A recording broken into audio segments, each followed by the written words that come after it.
आजचा व्हिडिओ तुमच्या आयुष्याला एक नवी आणि सकारात्मक दिशा देणारा ठरू शकतो, कारण लवकरच एक असा अत्यंत दुर्मिळ आणि महासंयोग चालून आलेला आहे, जो कित्येक वर्षांनी येतो. होय, 21 मे 2026 रोजी पवित्र अधिक मासात, ज्याला आपण पुरुषोत्तम मास देखील म्हणतो, वर्षातील सर्वात मोठा आणि शुभ मानला जाणारा गुरुपुष्यामृत योग येत आहे. ज्योतिषशास्त्रात या संयोगाला अमृतसिद्धी योग म्हटले जाते.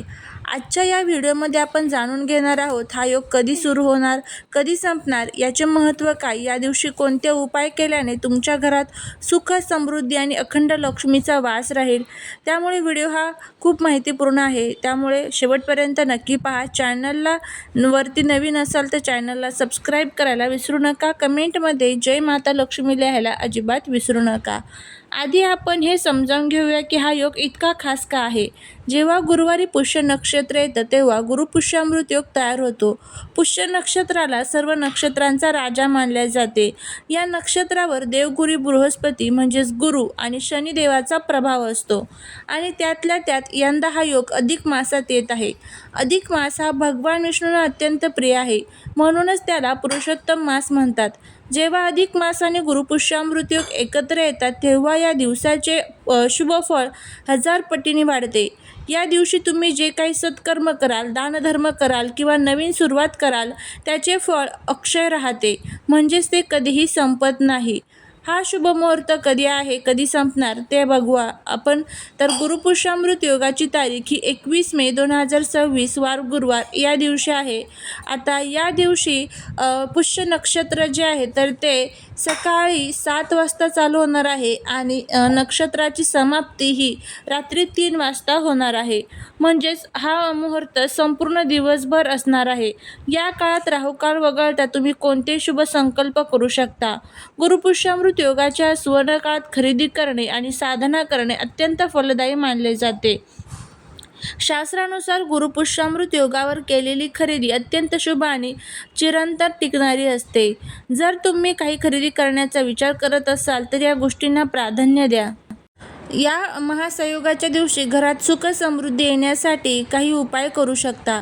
गुरुवारी सकाळी लवकर उठून स्नान करा, पिवळे वस्त्र परिधान करा, देव्हाऱ्यात भगवान विष्णू आणि माता लक्ष्मीच्या मूर्तीला किंवा फोटोला केसर आणि दुधाचा अभिषेक करा. त्यांना पिवळी फुले आणि पिवळी मिठाई म्हणजेच बुंदीचे लाडू अर्पण करा. या दिवशी ओम नमो भगवते वासुदेवाय नमः या मंत्राचा कमीत कमी 108 वेळा जप करा. अधिक मासात या मंत्राचा जप केल्याने सर्व संकटांचा नाश होतो. संध्याकाळी घरातील तुळशीच्या रोपाजवळ शुद्ध गायीच्या तुपाचा दिवा लावा आणि तुळशीला प्रदक्षिणा घाला. अधिक मासात दानाला अनन्यसाधारण महत्त्व आहे. 21 मे रोजी गरजू लोकांना पिवळे धान्य, ज्यामध्ये चण्याची डाळ, केळी किंवा पिवळे वस्त्र दान करा. तुमच्या क्षमतेनुसार केलेले दान तुमच्या 7 पिढ्यांना पुण्य देऊन जाईल. या दिवशी सोने चांदीची खरेदी करणे लक्ष्मीला आमंत्रित करण्यासारखे आहे. जर सोने खरेदी करणे शक्य नसेल तर चांदीचे छोटे नाणे किंवा चांदीची वस्तू खरेदी करू शकता. बघा, जर बजेट नसेल तर काळजी करू नका. या दिवशी केवळ 5 किंवा 10 रुपयांचे अख्खे धने आणि हळकुंड खरेदी करून घरी आणा. ते देव्हाऱ्यात ठेवा. यामुळे घरामध्ये कधीही पैशांची कमतरता भासत नाही. अधिक मासाचे निमित्त असल्याने भगवान विष्णूंच्या पूजेसाठी पितळेचे दिवे, भांडी किंवा भगवद्गीता यासारखे धार्मिक ग्रंथ खरेदी करणे अत्यंत उत्तम मानले जाते. या गुरुपुष्यामृत योगावरती तुम्ही काहीच नाही केले तरी चालेल, पण घरी आपल्याला ही एक वस्तू घेऊन यायची आहे. ही वस्तू जर आपण आणली तर आपल्या घरामध्ये दारिद्र्य नष्ट होईल. भगवान विष्णू, माता लक्ष्मी आपल्यावरती प्रसन्न होतील. जर तुमच्याकडे पूजा करायला वेळ नसेल, महागातले सोने चांदी खरेदी करायला पैसे नसतील तर अजिबात काळजी करू नका. आज मी तुम्हाला सांगणार आहे की या दिवशी तुम्ही काहीच नाही केले तरी चालेल, फक्त सोन्यापेक्षाही मौल्यवान असलेली एक छोटीशी वस्तू तुमच्या घरात घेऊन या. ज्योतिषशास्त्रात या एका वस्तूला साक्षात माता लक्ष्मी आणि भगवान विष्णूंचे रूप मानले गेले आहे. ही वस्तू घरात येताच तुमच्या घरातील दारिद्र्य कायमचे नष्ट होईल आणि प्रगतीचे सर्व बंद मार्ग मोकळे होतील.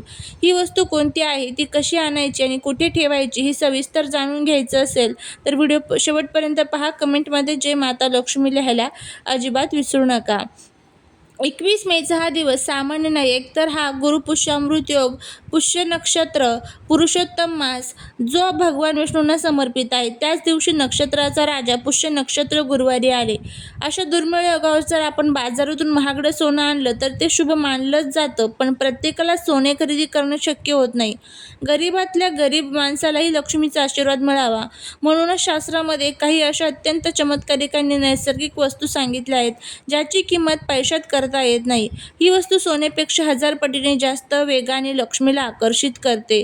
तर चला आता जाणून घेऊया या दिवशी तुम्हाला काय करायचं आहे. दुसरी तिसरी वस्तू ही कोणतीच नसून या दिवशी आपल्याला एकाक्षी नारळ किंवा लघु नारळ आहे तर ते आपल्याला आणायचं आहे.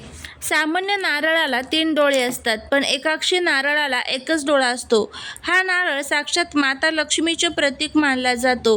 हा आकाराने खूप लहान असतो. गुरुपुष्यामृत योगाच्या दिवशी हा नारळ घरात आणणे म्हणजे साक्षात लक्ष्मीला घरात आणण्यासारखे आहे. तर एकाक्षी नारळ जे आहे तर ते तुम्ही घरात आणू शकता.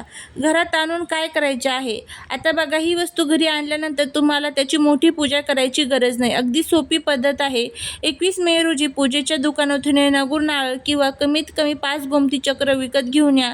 हे अगदी काही रुपयात मिळतात. घरी आल्यावर संध्याकाळी किंवा सकाळी एका स्वच्छ ताटात पिवळे किंवा लाल कापडा अंथरा. त्यावर ही वस्तू ठेवा. त्यावर थोडे गंगाजल किंवा शुद्ध पाणी शिंपडा. हळद कुंकू अक्षता वाहा. माता लक्ष्मी आणि भगवान विष्णूंचे स्मरण करून म्हणा, हे माता लक्ष्मी, माझ्या घरातील दारिद्र्य दूर कर आणि माझ्या घरात कायमची निवास कर. त्यानंतर ही वस्तू त्या लाल किंवा पिवळ्या कपड्यात बांधून तुमच्या घराच्या तिजोरीत किंवा जिथे तुम्ही पैसे ठेवतात तिथे ठेवून द्या. बघा, बस, तुम्हाला कोणतीही अवघड पूजा करायची नाहीये. फक्त एवढंच केल्याने तुमच्या घरातील नकारात्मक ऊर्जा नष्ट होईल आणि पैशांची आवक अचानक वाढू लागेल. आता बघा, शास्त्रानुसार आणि अनेक लोकांच्या अनुभवानुसार या वस्तू तिजोरीत ठेवल्याने काय फायदे होतात. जर तुमच्यावर खूप कर्ज असेल तर ते हळूहळू फेडण्याचे मार्ग मोकळे होतात. घरात पैसा येतो पण तो टिकत नाही अशी तक्रार असेल तर पैसा विनाकारण खर्च होणे थांबते.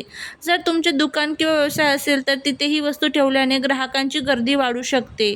याचा अर्थ असा की तुमच्या घरात सुख, शांती आणि समृद्धीच्या रूपाने लक्ष्मीचे साक्षात वास्तव्य अनुभवास आपल्याला मिळते. त्यामुळे आपल्या धर्मशास्त्रांमध्ये हे काही उपाय जे आहेत तर ते आपल्याला सांगितले जातात. हे जर आपण केले तर त्याचा खूप चांगला फायदा जो आहे तर तो आपल्याला बघायला मिळतो. बघा, आता सोन्याचे भाव बघता तुम्ही हा जो उपाय आहे तर तो करू शकता. पण या व्यतिरिक्त जर तुम्हाला अजून काही वस्तू आणायची असतील तर त्यामध्ये तुम्ही 5 हळकुंड आणा किंवा त्याचबरोबर गोमती चक्र, पिवळ्या कवड्या, त्याचबरोबर तुम्ही कमळगट्ट्याची जी माळ असते तर ती खरेदी करून आणू शकता. या व्यतिरिक्त तुम्ही जे शिवलिंग असतं, स्फटिक शिवलिंग, ते सुद्धा आणू शकता. श्रीयंत्र, कुबेर यंत्र यासारख्या सर्व वस्तूंची खरेदी जी आहे तर ती तुम्ही तुमच्या घरामध्ये करू शकता. अशा सर्व गोष्टींची खरेदी जर आपण केली तर आपल्यावरती भगवान विष्णू, माता लक्ष्मीची अखंड कृपा राहते. आता जर तुम्हाला हा व्हिडिओ आवडला असेल तर लाईक, शेअर, सबस्क्राईब करायला विसरू नका. भेटूया पुढच्या एका छानशा नवीन व्हिडिओत एका नवीन माहितीसोबत. श्री स्वामी समर्थ.